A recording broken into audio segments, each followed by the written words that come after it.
Yeah, we have to behave today. We have to, because otherwise we're going to think that we're just hanging out with, Johnny and Cheryl and Mark and, our blend.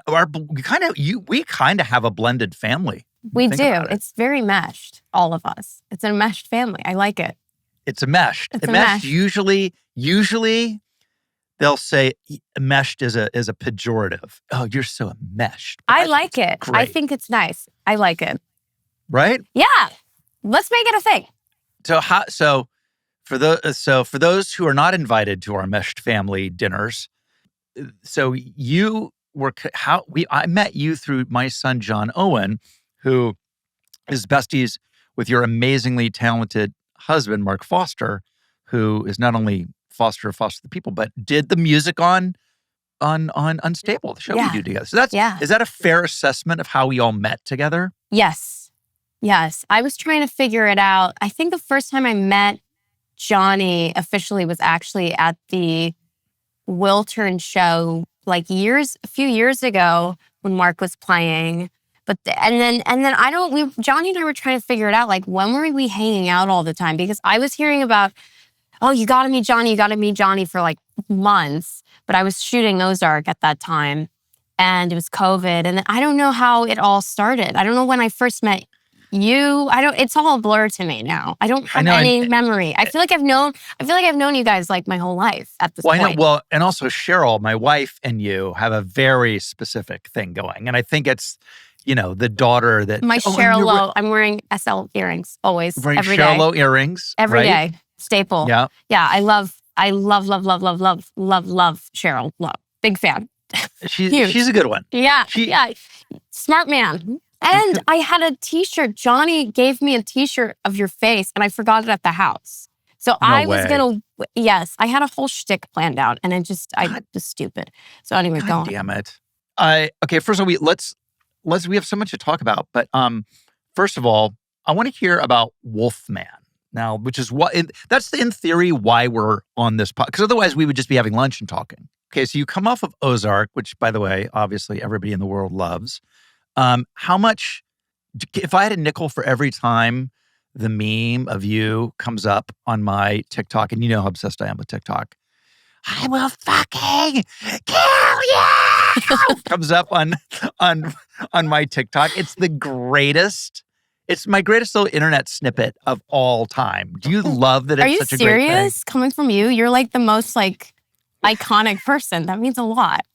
No, I don't have a line as iconic as that. But you're iconic. You don't need a line. You are iconic. Well, but I want a line. I want my... You don't your face, just everything, your voice. Like, everybody knows, nobody's Rob Lowe. Well, I don't know if that's a good or a bad thing, no, but I'll take it. It is. It's a great thing. It's a great thing. So first of all, how did you end up on Ozark? Was it Jason? Was it, because what a great, amazing, iconic part for you.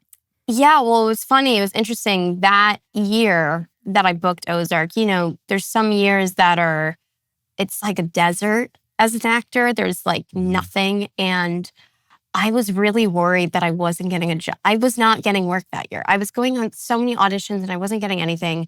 And there was a project at the time that was a big project, but I actually it was a TV show, and I turned it down at the time. And because it had so much like crazy nudity, but like crazy. And I was just like, this isn't, I don't want to do this in this day and age in TV. And like, it's not what it used to be, even with like The Sopranos, like the internet's like crazy. So I was like, I'm not doing this. And I was like, oh, shit, like this was a missed opportunity. But then I told myself at the time, I was like, I'm going to get something better. Even though like I didn't know that I was going to get something better. I just like lied to myself just to like. It's not a lie. That's faith. Well, yeah, but at the time I was like, I fucking better get something better. God damn it. Yeah. So then a half a year later, Ozark came in the picture, and it wasn't even a big part. It was actually like, I want to say it wasn't even a regular. It was like just a reoccurring at that time. But I knew the way that character, they gave me like a fake scene that wasn't even in the show. But how the character was written, it just like stood out to me so much. And I remember saying the words and thinking, if I don't get, and I don't get this often, but when I do, it's so strong. I remember thinking, if I don't get this, I cannot watch this show. I cannot watch the show because I know that that is my part. That is my person. Yeah. So I can't see anybody else do it. And I don't get that often.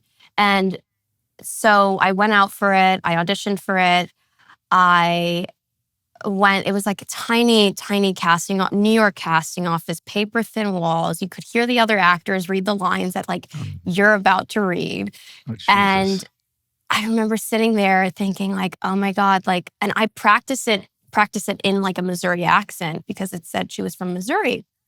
And everybody else was just doing like their normal like voice. Oh boy. And so I only practiced it in an accent thinking like, oh, like I'm, let me try doing it just in a normal voice. And I couldn't remember my lines in my normal voice. So I just like went in with this accent. And it wasn't even the casting director at that time. It was like the casting associate. It was like, and then we got a call back with Lexa Fogel and she's incredible. I love her. And then I remember calling my mom. I was like, I'm never hearing from them again. And then 2 weeks later, 10 days later, I met up with Jason, read in front of him. And then it was all quick. It was all that like fast. Wow. Yeah. And I didn't know it would change my life in the way that it did. You just never know.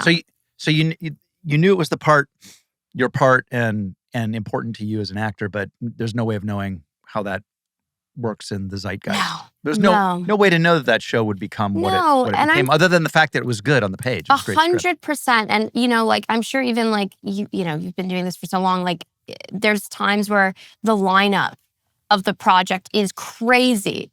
Yeah. And the buzz, I always notice the projects that are like buzzy even before you do it. I don't love it. I don't love people knowing like what I'm doing because then people have expectation on the project and they're not even aware of it. I don't love trailers even. Like I actually hate trailers. Oh, trailers? I think they're designed because they're designed for the broadest audience, which makes sense. I understand you want to bring everybody into the tent, but I think they actually make most movies and TV shows look horrendous. They give away the whole movie. And just the tone and like they're so hacky and like low-hanging fruit and it's unfair because I almost every commercial for anything ever that's out there makes me not want to go see it. And then I'll go see it and go, oh, that was actually really great. But it would be hard because Ozark is the tone of it. That first episode, I was like, oh yeah, I'm so in. I was like, you can't watch the first episode of Ozark. I mean, it feels like 1,000 years ago because you guys did like 300 seasons of it. So crazy. And Jason's one of my favorites. Yeah, he's the best. He's the best. He's the best director. Like because he just notices like everything. It's like you can't, and he sees an actor the way that they don't see themselves, so he can push them in such a way. And I love being pushed. I love it. Like I love to be pushed. Like even if I'm like not annoyed at it at the moment, but like I like when somebody knows that's if I work with the director, I want them to know more than me. Yeah, in a way. Yeah, and that's rare. That's actually very rare. I feel like. So I was talking to Adam Scott, who came in and did the show, and I love him. He's amazing. He's great. He's great. And we're talking about Ben Stiller on Severance. Amazing. And Ben, it's like, look, actors when they direct are usually good to fantastic. I think some of the best directors we've ever had were actors because if we're smart and have been paying attention, we know what's going on a set. And then because we are actors, we definitely know and understand the acting process, which a lot of directors, it's surprising, they really don't. It's a mystery to them. It's a real mystery. Well, it's people. It's a people business. That's really what directing is. It's like connections. It's how even if you don't want to connect, you have to be you have to be good at connecting having other people connect in a way. Did you film in Atlanta? Because I just remember I'd see Jason at Dodger games. Yeah. And I'd be like, bro, we ever going to golf? He goes, no, I'm going back to Atlanta. I was he's like, I think he's always in Atlanta. I feel like, well, no, I don't know if he's in Atlanta anymore, but yeah, we shot, it was for 5 years. So like majority of my 20s was in Atlanta, which is hilarious to me. That is, you're such a New Yorker. I know. It's like annoying. I find you to be, I definitely find you to be like through and through. Yes. New York. I can't, but it's funny. I go back to New York and like my family, they're like, you're so California now. I'm like, oh, no way. What if they, that's amazing to me. What trait or characteristic have you picked up? It's more my sister.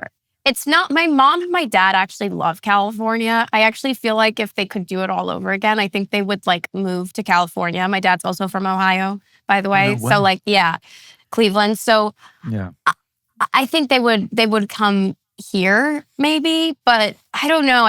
Because they love it here. They love it. Like, I feel like, but my sister, she's like, yeah, you're a California girl now. And I get like, I don't know, it bothers me. And I know it shouldn't bother me because I love California.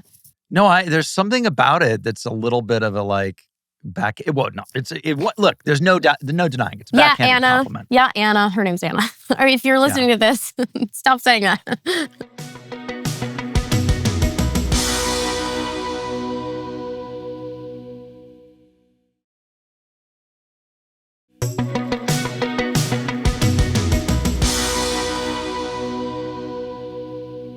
Tell me about what it's like for you to do. We were talking about this the other day because I'm considering doing this really bizarre little tiny little but really incredible horror / sci-fi movie. And then you and I were talking about what it's like to do horror movies, and they're hard. What is it about?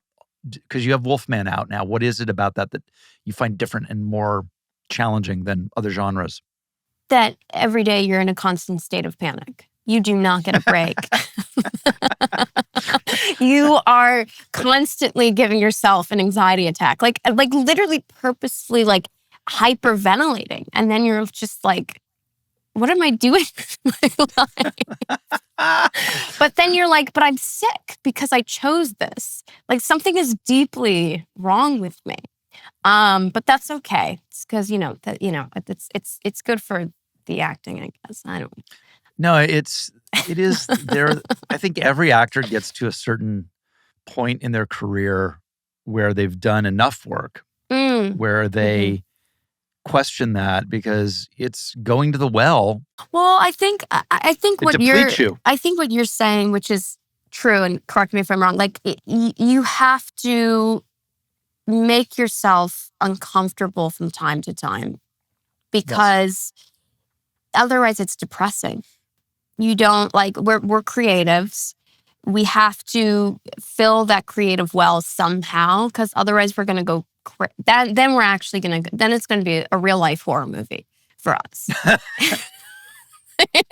But for real, it's like, then it's going to be like every day, like you'll wake up and you'll be miserable and then everybody around you will be miserable. So I think it's just always important to like try to always figure out like, how can I refill that well creatively. But I think with a horror movie, I think an actor should do that genre at least once in their life. I also think like an actor, if they can, try every genre. I don't think every genre. Exactly. Yes. I think like that's why, I do all these, I did this movie, which was very different for me. I've never done a movie like this. I've done, this year, even Fantastic Four that will be coming out, very different for me. Wait, is that done? Wait, have you shot it yet, Fantastic Four? We're done. I'm pretty much done. So yeah. But it was very, very different for me. And, but because I can't expect that everybody's going to watch Ozark. You have to kind of there's different fans everywhere. How much looking at like a tennis ball on a stick? A lot. But a lot of tennis ball acting? Yeah. That to me is really a discipline, dude. That is Well, it actually reminded me of like audition days and just like auditioning. because you have to imagine everything anyway. And it's not like one's easier than the other. It's a different type of acting. Okay, I got one for you. You ready for this? Yeah. Okay, because I'm thinking about auditions now. By the way, I don't want to say I loved auditioning. No, I like it too. I don't think there's a whole stigma that it's weird. I think that's because I didn't go to a conservatory, I didn't go to like a Yale or drama school. Same. That's where I learned how to make mistakes and act. Not on set. Me too. Thank God. And yeah, I'm all about auditioning. I think it's great. Okay, so here's the scene. Okay, I'm giving you the sides. This is what you have to audition for. I want your take on this. You are playing. Let's say it's Driving Miss Daisy, and you're auditioning for the Morgan Freeman role. You're auditioning as the chauffeur/driver best friend. It's a 3-page scene. It's you and whoever's in the car with you. You're the driver. You and me, which in this case I don't drive in real life. Yeah. You're driving now. Well, listen, because you don't drive in real life, it's kind of going to kill the whole conceit of this bit that I'm building now. Yeah. Okay. But my point being, you're sitting, you're in the room, you're auditioning, you're a driver, you're sitting in a folding chair in an office auditioning. It's a 2.5-page scene. There's a lot going on. Do you fake the steering wheel? Yes or no? No. So you just look like you're sitting there, like you're on a park bench. Is that what you're telling me? No. I look like I'm the hand movement's distracting. And then you're reminded that you're auditioning. It is. I'm telling you. Well, okay. I'm telling you right now. You know what? You know what you do? Yeah. This is more impressive, I think. Okay, what do you do? You check a rearview mirror that doesn't exist? Yeah. And also look in your eyes that there's cars passing by. Yeah. That's good. No, that's really good. That's really good. I'm telling you right now, I bet you, it's like the Ozark story. 80% of the people in there. Killing me. Like, what do you do? I don't think I ever. Oh, no, believe me. I've seen great actors. I'm doing it now with my. Can you see me doing it? Oh, this is what you do. You make sure that your hands. Look what I'm doing. Below the frame? Yeah, below the frame. No, that's a go-kart. You're driving a fucking go-kart. This isn't Ringling Brothers Circus go-kart movie. It's Driving Miss Daisy. That's my car movie. It's because you don't drive. I asked the wrong person this question. Yeah. You asked the worst person. But I will learn how to drive. I've been saying this for you. I will. You have to learn how to drive. I know. Trust me, I know. But because listen, the other thing, it's one of the greatest, most New York affectations of all time. But now with Uber, though, I guess it's not. It has no. I need to learn how to drive for me. It's like a psychological. I need it for me. I'm not in New York right now. I mean, I love New York. I'll go back again. But I live here now, so it's like I need to learn how to drive. Trust me. I know. But anyway, the Mrs. J. I think it's below the frame. Let me see it again. Don't you think? No, it looks like you're having a spasm. That's not good. Can you put your hands up a little higher? Yeah. This is weird. It just looks like I'm doing. No, well, that looks like you're like, yo, homie. Like you're doing the COVID fist bump. Wait. I can't. It's this. How hard is this to do? People should write back what they would do. This should be the big question for this season. All actors who are auditioning, call the lowdown line. Tell me if you use your hands to fake driving, if it's a very long driving scene. Yes. How about this? In the scene it says in the script, they make a violent turn towards the building. Are you telling me you just sit there? No. You make the violent turn, and then you have the aftermath of the violent turn. The turn. But you draw the line at actually turning the wheel, huh? I'm trying to think if I had an audition with driving. I probably did have a wheel. You're right. Okay, then let me ask you that. This segues perfectly. I'm so glad I remembered this. I would have killed myself if I didn't think about this. So you work nonstop. You do all these amazing projects. You have some time off, and you elect to go to France, to clown school. Mm-hmm. Please, in excruciating detail, tell me about this. I know all about it, but it's my favorite thing ever. You have to tell everybody about this. Well, we went to Hawaii, all of us, like, I want to say a week before I went to clown school. And I was telling you about it. Yeah. Hawaii to clown school. It's a natural progression of the itinerary. Well, I wanted to I wanted to take an acting class for some reason. I just felt like I needed to go back to like some acting class, and you've literally won like your 4th Emmy or whatever, and you're like, you know what? I need an acting class. I need a project. I always need some weird project. But so I basically found out.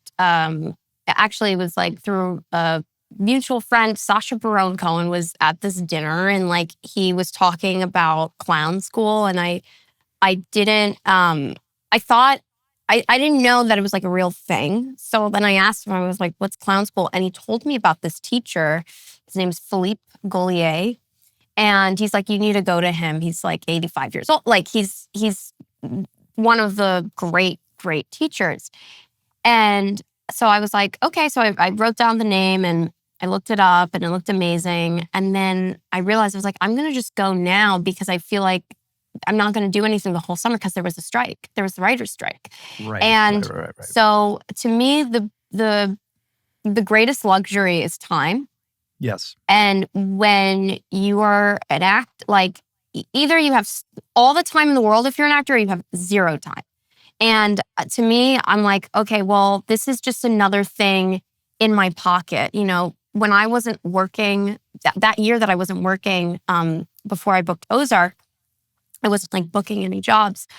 I wanted to learn the basics of every single accent. I hired a dialect coach and I learned the basics for like every single accent, that if an audition came, I wouldn't be scrambling, that I would have the basics down. So by the time that I actually did it, I can focus on the details. So that was like my project then at the time. And so then I was kind of like, I need to find, now the next thing I want to learn tap dancing, because I feel like that's like a good skill set and it's good for stunts if you fall the tap. So it's like all those things are kind of, I feel like, related somehow. I'll fix you up with Dule Hill. Oh. Do you know Dule from West Wing? No. And he was Tony nominated for the Tap Dance Kid on Broadway. Hook me up. He's one of the nicest men in the world and like tap dance savant. Yeah. But anyway. And that's a dying skill. And I feel like it's like important for actor. I just feel like all these skill sets are very important for actors. How do you get into the clown school? So I applied. I got in.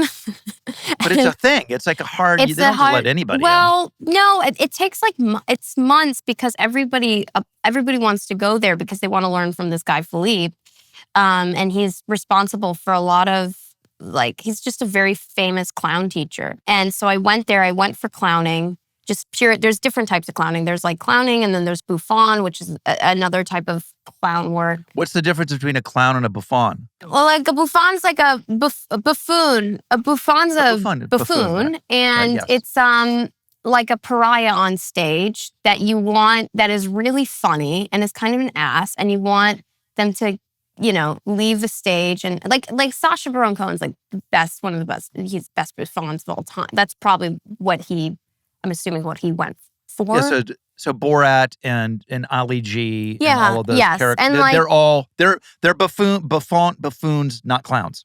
Yeah, it's different when you have then you have someone like Charlie Chaplin who's like a pure clown. Like he, will run, he'll destroy something and then he'll like smile, and like everybody's like, that's hilarious.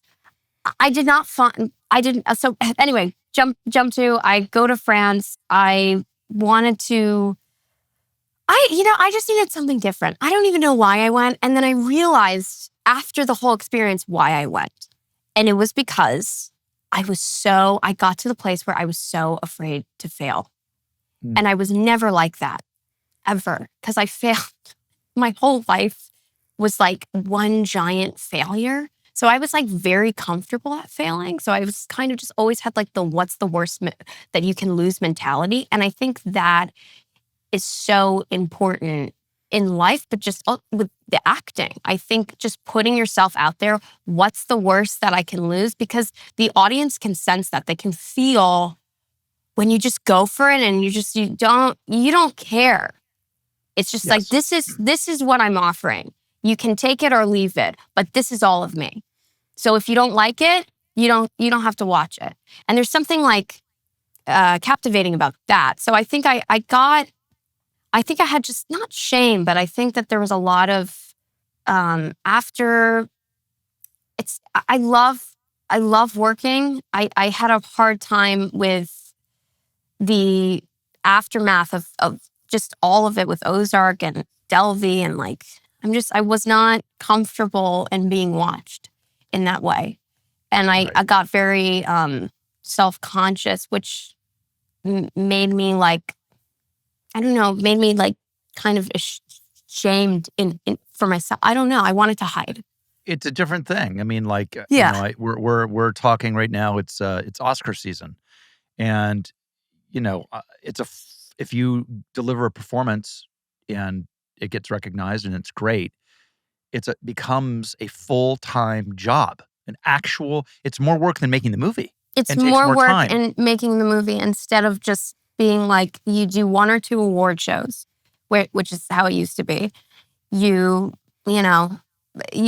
go on the carpet. And by the way, people used to buy their dresses. They didn't have like some crazy thing. They would dress themselves, and everything was just a little more personal. It felt like it was just a little more, I don't know. There was something, it didn't feel so corporate.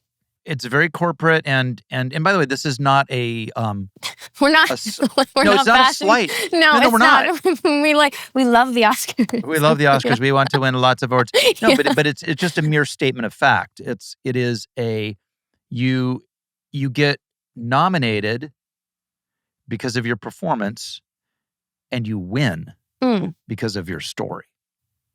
Yeah, and I feel like it's not. That's it. But again, but Philippe would always say, you know, the failure is the friend of the clown. I love that. Failure is the friend of the clown. I don't want to say, because it was a crazy class. So like what happens in clown schools, like stays in clown school, because some of the things like, well, you know the stories. But can you give me one clown school story? Well, he could just give me a minute of him. Give me a minute. He describe him. So he would have he has like a giant drum that like if he doesn't like something, he just bangs and he's like, get off the stage. But that was also another thing. Like it's so hard to just make people laugh. You would go on the stage and then you would wait. So you would just do anything just to get a laugh. And he would be like, it's absolutely outrageous. Get off the stage. Amazing. And then you would get off the stage. Or the biggest compliment that he would say, he's like, you are an idiot, no? And that means that like, you're funny. That's great. You want to be an idiot. Like that, that is like, it's great to be an idiot. People love idiots to watch this. It's like, great. So I think, but one of the things that— You're an idiot, no? No, it's not bad. You are an idiot. Or he would say crazy things. But that being said, he would also say the most incredible things. Like there was even the first day, there was somebody on stage and she went on and he's like, you are not funny, no. And then she was like, I'm funny. And he said, no, you are not funny. And she's like, I can be funny. He's like, no, say that you are not funny. Mind you, you couldn't hear a pin drop. Like nobody was laughing at what this girl was doing. And she started to say, I'm not funny. And everybody like started to laugh a bit when she said that. And then he said, louder. And then she's like, I'm not funny. And she kept on screaming, I'm not funny, which was actually, it was hilarious to like just watch someone screaming, I'm not funny. And then he was like, there's nothing funny about a cocky clown. Ooh. Everything is tied to humility. Oh, these are all so good. So that's my point. Failure is a win.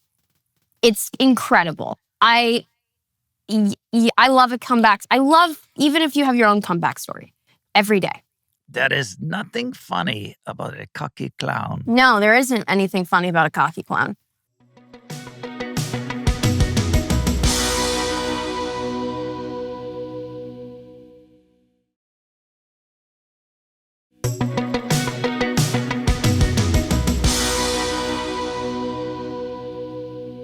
See, oh God, should I go to clown school? We should all go. Family trip. Can you imagine? I could, actually. I'm trying to think. I'm trying to imagine also Cheryl in clown school. My wife in clown school, we have totally different senses of humor. I don't know how she would either be great or terrible. Probably great. She'd be great. She's great in everything. She picks up everything. No, she would be great. How have you incorporated clown school into any, or is it one of the things that's just in your DNA? I'm going to be honest. I didn't find my clown. I don't think I'm a pure clown.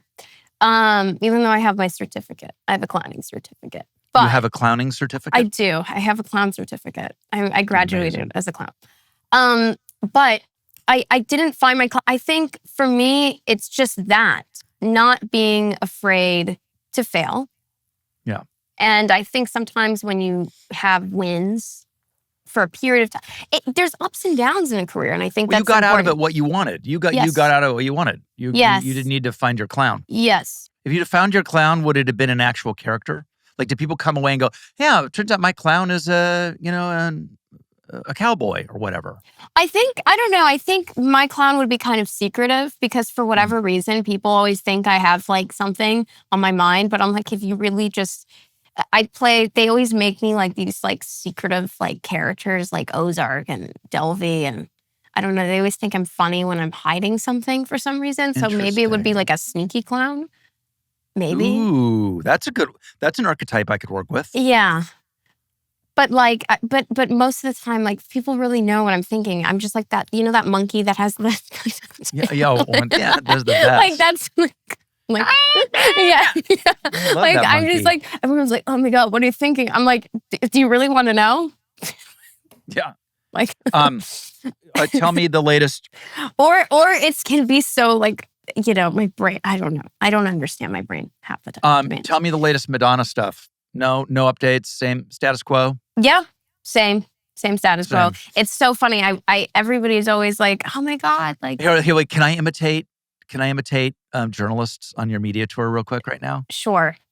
Okay, here I am.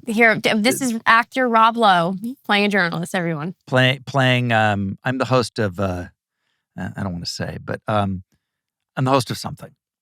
So Julia Garner, give it up. Give us the tea. Spill the tea right now. Madam M, the material girl herself. Tell us all what's happening with the Madonna movie. Well, I can tell that you're burning up. For to know your the love. answers. Yeah, well, I should have said that, actually. That's actually kind of funny. I don't know. I wish I said that. Did I do a good job now? Isn't that you exactly did. You should. You do. Yeah, you did a great job. I should host a morning show, shouldn't I? You should host every show. So tell us now. I know I'm sworn to secret just between you and me and the goldfish. Like you, me, and the live television. Are you or are you not going to play Madonna in the movie that she is directing? Yeah. That's all I would say. There's nothing else to say. There's nothing else to say.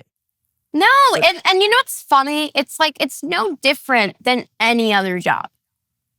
The difference is because, she's Madonna and she's iconic and it's great because people want to see it, but it's like, it's the same stuff that for a movie that, would be on a shoestring budget. That being like, oh, when is it going to get made? We're supposed to film it in April, but now we're filming it in September. And now, It's the same thing. It's so like not dramatic. Like I think people just want, and that's, you know what? There's It's no okay. intrigue. It just is. It's the No, same. it is what it's it the same- is. Yes. It's the same stupid Yes. movie stuff. It's like, Yeah, we're shooting yeah. it in Budapest. No, actually, we're shooting it in New Orleans. Well, actually, we've pushed to the fall. Well, Literally. Actually, whatever. literally. Yes. Right? Yes. Yes. Yeah, it's just the stupidest thing as opposed to some intrigue. Yeah, that's why I'm like, I always like have I don't know, to me, I hate talking about projects before they're shot. For sure, Because 'cause you don't know what it is. You don't know what it is, and people, I don't know. I want to see the movie before I'm even talking about it. I What want to see the movie. or just in general, just like I want to see the movie before talking about it. Even what if I don't like it? Yeah. No, that's a real thing. Yeah, You're just saying, so how old? I'm going to be 31. So In like a week. I knew Madonna at that. I mean, I do get Madonna vibes off of looking at you. There's for sure. I hope there's a scene in the Madonna movie of she and I at the release of her second album party. And she goes, "Come on, let's go dance on the dance floor." And I go, "I'm not going down there in front of all those people and dance." And she turns around and she goes, "Well, honey, I'm not going to let success fuck up my fun." And turns on her You heels should have and leaves. danced with her. What were you thinking?